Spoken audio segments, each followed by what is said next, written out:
Hey guys, how's it going? Are you all enjoying Bad Batch? I've been loving it and I'm planning some Bad Batch themed content, but you have to bear with it to try to manage a few other things in the meantime. But anyway, let's get to the video.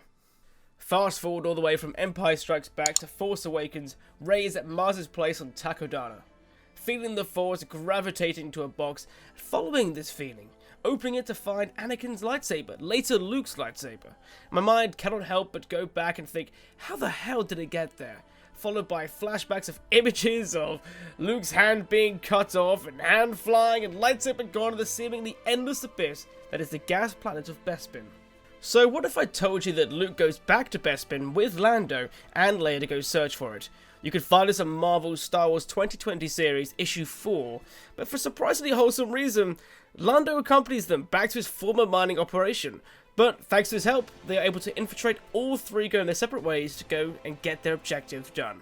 Luke finds out that all the rubbish goes through a filtration system, so if it was picked up, it would likely be there. And boy, there was a lot of rubbish. He asked the working Ugnaughts, but as you can imagine, a small metal cylinder in a massive heap of rubbish just won't stand out. So he will need the help of his most powerful ally, the Force. The problem is, however, as he says, they're not on the best of terms, and I wonder if this was because he didn't complete his training and face Darth Vader against Yoda's wishes, and with the reveal of him being his father, his emotions are getting the better of him. This isn't the Luke in Return of the Jedi, so who knows where he's at mentally. After a lot of searching, either physically or with the Force, nothing was found. Meanwhile, Leia's mission went wrong and she was even frozen in carbonite.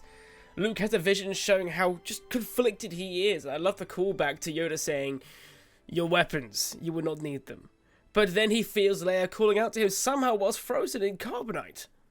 Luke saves his day, helping Lando finish his mission by saving, and I did mean it when I said it was wholesome, he was saving Lobot. The Empire turned him into some mass controller hooked directly into the system. Lando must have had some kind of inkling into Lobot's fate, so it was very nice of him to come back and rescue him and show that nicer side of him like we did with L3 in Star Wars: A Solo Story. Now, because the rescue was a success, they had a lot of Imperial attention, making Luke leave before he can find his lightsaber. They fly off in the Millennium Falcon, brings us back to the Ugnaughts, wide-eyed and just shocked. He is holding Anakin Skywalker's lightsaber, Luke Skywalker's lightsaber. We don't know how it got from there to Mars's place, but somehow it made its way.